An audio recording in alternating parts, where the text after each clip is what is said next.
What's up, family? We back in the building. Let's get right into today's video. So I booked a short-term Amazon relay contract to see if I could actually make some money and to see if Amazon would give me some routes that no one books off their load board inside of the contract. I noticed that Amazon does not disclose the route for your loads prior to you booking the contract until the day of the trip, typically between 5 p.m. This is pretty suspect. This leaves you in the blind, not knowing if you'll be moving within your domicile or going into the middle of nowhere. And guess what? They did exactly what I thought they would do. Wait! I'm in the middle of nowhere!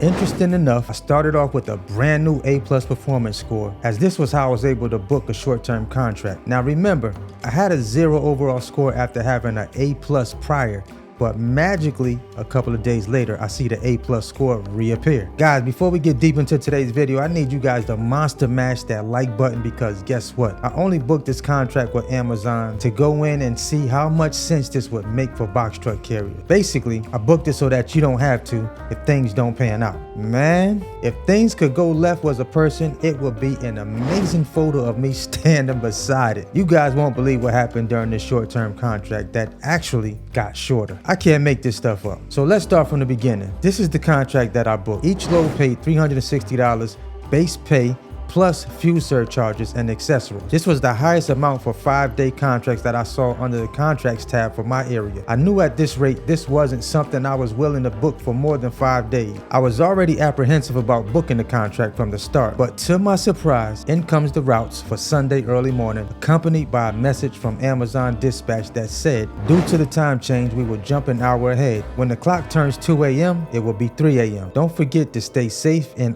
don't be late. Alright, y'all, we on our first Amazon contract load. We got 2 stops on this load in Huntersville and Boone, North Carolina. First time hitting these spots, so we'll see what happens. See you in a minute. Let's go.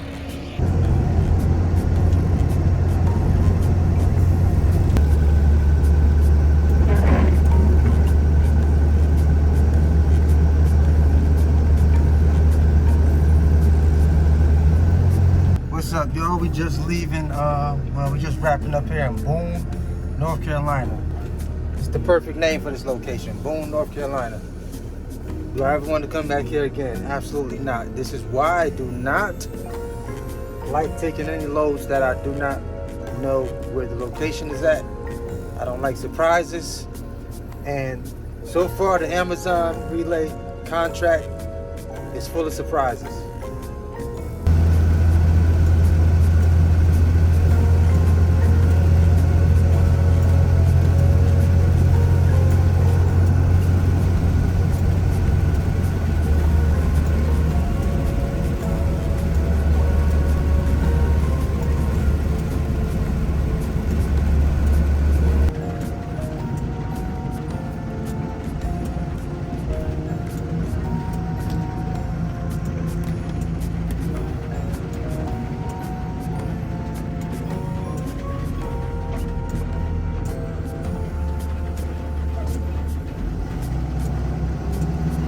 Alright, y'all, so we just wrapping up our first Amazon load under this 5-day contract. First post office was about 20 miles, 20 miles. Second post office drop was 109 miles away.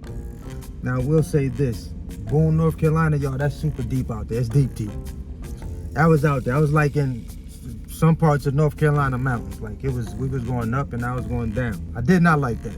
Both post offices were open, so that was a blessing. They was open earlier than my arrival time. I think I was maybe 45 minutes to an hour early for both post office drops. Now, you already know the weird part about this entire thing is coming back to Amazon, which they call bobtailing in the contract. That's basically coming back to your origin without, any freight on your truck. So you just got to go back in through the checkpoint, check out, and head back home. Your route is over. My next load is not until Tuesday morning, early morning. You don't know what your route is or your stops or postal drops whatever the details are for that particular load, you don't know what that is until pretty much the day of. You know, I think by 5 p.m. of that day, you'll find out what your load, you know, what your route is. So I don't know where I'm going for the next load. We'll soon find out. Everything was on time. We got in and out. I think Amazon has some glitches going on with the load board, right? So I went to go look at the regular load board, and it was showing I had a D, and I don't have a D. I got an A. I have an A+ now. Like I got 100 in every category. And then when I went back to the contracts, it shows I got an A+. Like, so something weird is going on. I don't know what it is, but Amazon got to stop with this foolishness, y'all. You know what I'm saying? Like, the load board don't know what it want to do. It don't know what it want to give you at times. And it said for acceptance. I'm like, huh? I accepted everything. I didn't reject any loads. So what are we talking about right now? So I'm gonna find out. Hopefully when I get back to the crib, I'm gonna check it again before I lay it down and see if that's still showing. If so, I already screenshotted it showing that I do have an A+. I don't know what that is, what they have going on with the board through the website. I didn't check it on my phone, but I know through the website it showed that. So we'll find out. We'll see what it is. So guys, I get home and pull up my load board. Not only did I lose access to booking any more contract work, but Amazon's computer said that I rejected the contract. How did I reject the contract if I'm currently en route running the loads under my contract? At this point, I've only run 1 day of my 5-day contract. Let's continue. Tuesday rolls around and I receive the route information for tonight's load. I open up the load board to see the trip schedule, and just like that, I see 1 through 5 and then 5 through 6 on the return, which translates to 4 postal drops and 1 return to origin to the Amazon facility to complete the route. I then proceed to drop down the trip schedule and see 4 post office drops in Virginia, 230 miles away. I wanted to scream, literally. For starters, I had a funny feeling about seeing 4 postal routes with every one of them being in cities I've never heard of before in Virginia. As I'm preparing for this load, I can't help but wonder, where in the hell is Amazon gonna have my truck this time? So I check in, and the time team tells me I have 33 scans. As I approach my dock door, I see about 17 pallets and loose boxes. I immediately let them know that this isn't gonna fit on my truck. They come over, assess the situation, and eliminate my first stop. Cool, only 3 stops. Now I'm down to 11 total scans. That was a small win, I thought. Family, I was so far up in the mountains of Virginia, I could barely hear myself think at this point. You don't have to ever worry about my truck coming back up here again. Have you ever been in an environment where you just do not feel comfortable? This was the vibe I felt.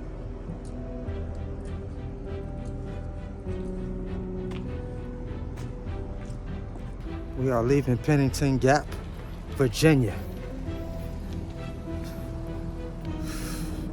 Never again.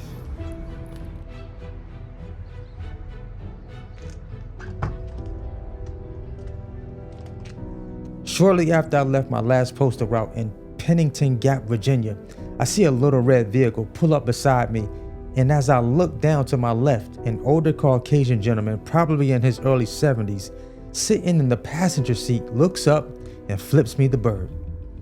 At this point, I know beyond a shadow of a doubt that I'm definitely in the wrong town. So I asked Siri, what is the ethnicity population in this town? No surprise, it reads back 95.28% white, 3.43% African American. But it's a good thing I'm well protected and trained just for special people out here when I'm moving freight. You just never know nowadays. As day starts breaking, I head back another 230 miles back to Amazon CLT9. I'm an hour ahead of schedule until I run into an accident that throws off my return schedule. Amazon says you don't have to report traffic delays. So if you don't know, during these contracts, you have to go back to your origin after your last drop. It absolutely makes no sense, but this is the only way to complete the trip. I did have a return from my first post office. There was one pallet that had the right label but wrong address packages that belonged to another post office in North Carolina. Here are my thoughts on short-term contracts just from this short stint. Not enough transparency for me to book another one. They never pay enough for fuel surcharges. My first trip was $54 in surcharges. The second trip with all of the stops in the mountains of Virginia was $80-ish going and $70-ish coming back. totaling $517.73 for a grand total of 426.3 miles driven. That's $1.21 per mile, $1.21 per mile.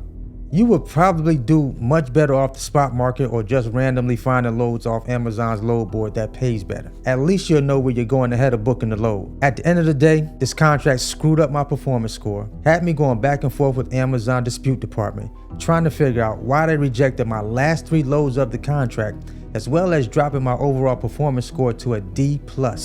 I lost money on the last 3 rejected loads, and today I get an email stating that they reviewed the information and have updated my performance score accordingly. If I don't see it reflect within 48 hours, to please reopen the case. Listen, new Ventures and Amazon contracts from here on out are a no-go. I'm back to square one with my score now back at A+, but who knows how fast that will disappear when the contract load updates from the standstill traffic I got caught in. Rant's over.